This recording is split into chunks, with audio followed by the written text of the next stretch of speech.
नमस्कार, मी सतीश साळुंखे आणि तुम्ही पाहत आहात सारांश. मंडळी, सारांशच्या आजच्या भागामध्ये पाहूया ऐतिहासिक बीड जिल्हा या सदरामध्ये छत्रपती शिवाजी महाराजांपासून सातारच्या शाहू महाराजांपर्यंत हातामध्ये शमशेर घेऊन लढणारा शूर मराठी सेनापती, या सेनापतीच्या तावडीत कसं आलं बीड. इतिहासाच्या सगळ्यात अगोदर कोणत्या मराठी सेनापतीने फडकावला बीडवर भगवा ध्वज, पाहूया मराठी फौजेची अत्यंत चित्तवेधक आणि थरारक गोष्ट बीडच्या विषयीची.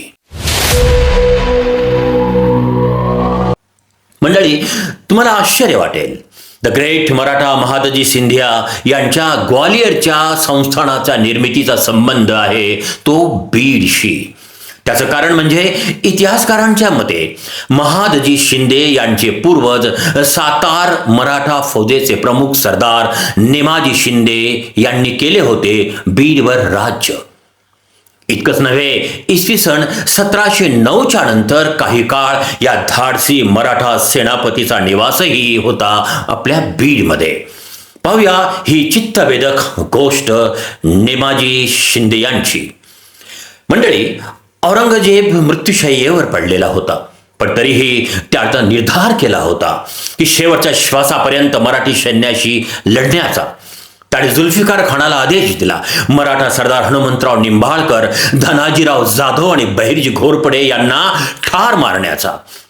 जुल्फिकार खान आष्टीच्या मार्गे बीडमध्ये येऊन धडकला, पण दरम्यान 3 मार्च 1707 रोजी औरंगजेबचं निधन झालं.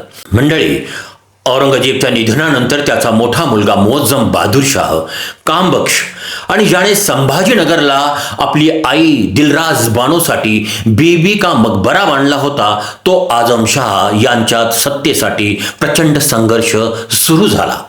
मोअज्जम बहादूरशाहने जाजऊ लढाईत त्याचा लहान भाऊ आझमशाह आणि त्याचा मुलगा बेदार बख्तला ठार करून दख्खनचे पठार ताब्यात घेतलं.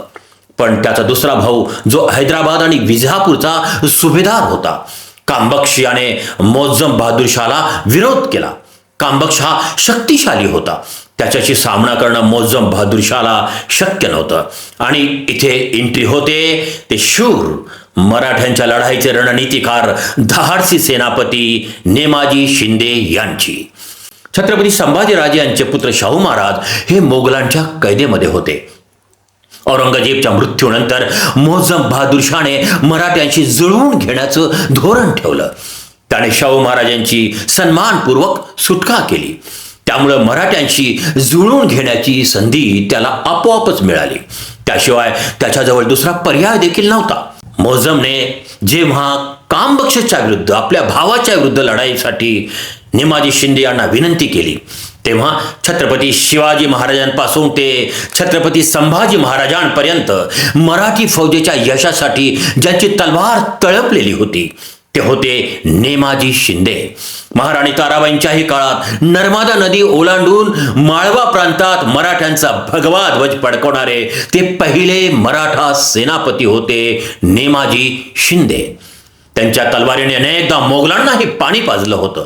छत्रपती राजाराम महाराजांच्या काळातही त्यांनी खानदेशातल्या मुघलांना अनेकदा हल्ले केले होते त्या भागावर आणि मोठा खजिना स्वराज्यामध्ये आणला होता. सातारच्या शाहू महाराजांसाठी अनेक मोहिमा फत्ते करणाऱ्या नेमाजी शिंदे यांची साथ मोअज्जम बहादूरशाहसाठी मोलाची होती. या सगळ्या घटनांचे वर्णन तारीखी बहादुरी, मासिरी अलमगीर याल, साखी मुस्तईद खान यांनी लिहिलेल्या मध्ययुगीन ग्रंथात सापडते. याचबरोबर काफी खान हा मध्ययुगीन इतिहासकार मुंतखब उल लुबाब या ग्रंथातही या घटनेचं अत्यंत चित्तवेधक वर्णन करतो. याशिवाय रियासतकार सरदेसाई यांनीही या घटनांचं वर्णन आपल्या ग्रंथात करून ठेवलं आहे. मंडळी, इतिहास ठरवून घडत नसतो, तर घटना घडते आणि मग त्याचा इतिहास होत असतो. नेमाजी शिंदे आणि औरंगजेबचा मुलगा राजपुत्र मोअज्जम बहादूरशाह यांच्या संयुक्त सैन्याने 3 जानेवारी 1709 मध्ये कामबख्शच्या सैन्यावर जोरदार आक्रमण केलं हैदराबाद जवळच्या शकरखेडा येथे तुफान लढाई झाली. तलवारीच्या घनघनाटाने आसमंत दुमदुमत होतं आणि त्याच वेळी नवा इतिहास लिहिला जात होता तुमच्या आणि माझ्या बीड शहराचा. या लढाईत मोजम बहादूर शाहने नेमाजी शिंदे यांच्या मदतीनं भाऊ काम बक्षला पराभूत करून त्याला ठार केलं. नेमाजी शिंदे यांच्या मदतीमुळे मोजम बहादूर शाहने अख्खा बीड सुभा नेमाजी शिंदे यांच्या ताब्यात दिला. आणि मंडळी, तब्बल 400 वर्षानंतर बीडवर नेमाजी शिंदे यांनी फडकवला भगवा ध्वज.